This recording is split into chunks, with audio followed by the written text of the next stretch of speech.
Au 3737 boulevard Crémazie-Est à Montréal, il y a un édifice très moderne aux grandes fenêtres en miroir. C'est le complexe qu'on appelle couramment le 3737. C'est ici justement au cœur du quartier Saint-Michel que j'ai rencontré Vicky Joseph et France Saint-Élémy, les très occupés fondateurs du complexe. Bonjour, ça va? Oui, France, enchantée. Partenaires en affaires, Vicky et France sont un couple dans la vie et parents de 3 enfants.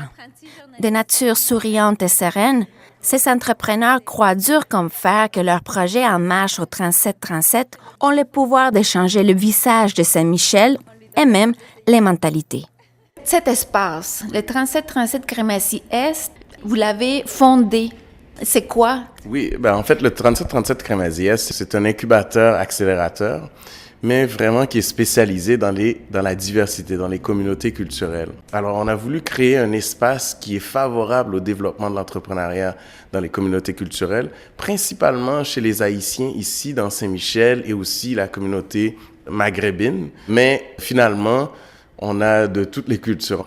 Et nous, ce qu'on essaie de faire, c'est de créer un environnement qui est favorable à la collaboration, mais aussi qui est favorable à cette diversité-là culturelle. Mais notre but, c'est changer aussi la face de Saint-Michel. Donc, si on peut avancer dans 10 ans, dire que, Saint-Michel, c'est devenu un hub attractif, où est-ce que les entreprises peuvent se développer, mais aussi où est-ce qu'il y a une offre crédible d'offres d'emploi ou d'entrepreneuriat ou de support ou un réseau qui est disponible.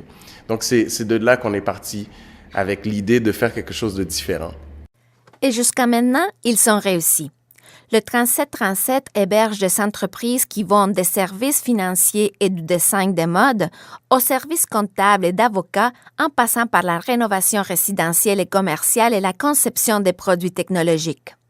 Mais au-delà de sa diversité entrepreneuriale et son apparence renouvelée qui contraste avec le quartier industriel où il se trouve, le complexe 3737 en 2017 contraste aussi avec ce même endroit dans les années 60 quand ce lieu se trouvait au cœur du quartier du textile de l'époque.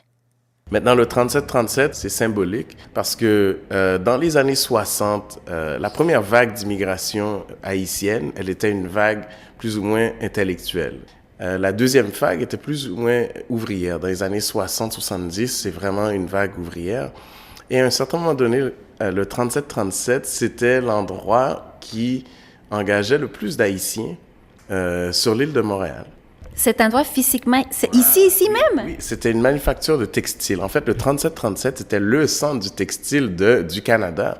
Ce qui est intéressant, c'est que quand on regarde le type d'emploi qui était offert, c'était des emplois qu'on appelle dits journaliers. Donc, vous vous présentez à tous les jours et vous mettez en ligne à l'extérieur le contremaître ou l'employeur, il sort et il choisit les gens qu'il a besoin et demain, tu recommences.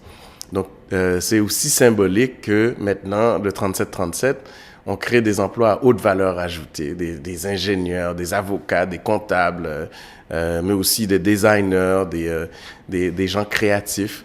Alors, le 3737, c'est beaucoup plus que de l'entrepreneuriat, mais c'est aussi symbolique de dire que nous aussi, des fils d'immigrants et des filles d'immigrants, on peut être dans une position où est-ce qu'on crée de la valeur, qu'on rajoute de la valeur.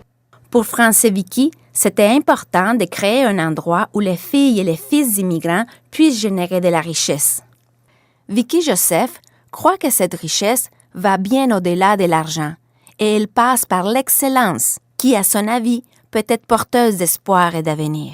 L'excellence, en fait, pour moi, c'est vraiment c'est d'être arrivé aujourd'hui à être capable de dire comme ça qu'on n'a plus des entreprises de subsistance, mais des entreprises d'envergure internationale, d'être capable d'arriver à créer de l'emploi, de créer de l'innovation, d'inspirer d'autres jeunes. Donc, nous, on est là pour ça, on est là pour pouvoir éduquer, pour pouvoir transmettre, en fait, ce partage de connaissances-là, parce que c'est très difficile dans les écoles présentement. Donc, le quartier où est-ce que le 3737 a été créé, ils n'ont aucun accès à ces gens-là, aucunement. À l'école, pour eux, ils voient juste les gens qui réussissent à la télé, les gens qui réussissent, qui sont très, très, très loin, mais ils ne sont pas proches d'eux.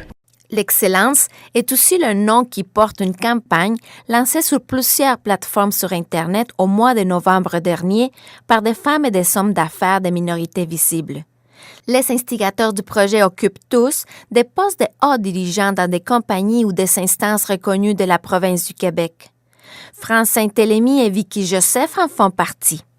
Dans le Grand Montréal, 22,5 % de la population proviennent de minorités visibles et 5,9 % d'entre nous occupent des postes de hauts dirigeants.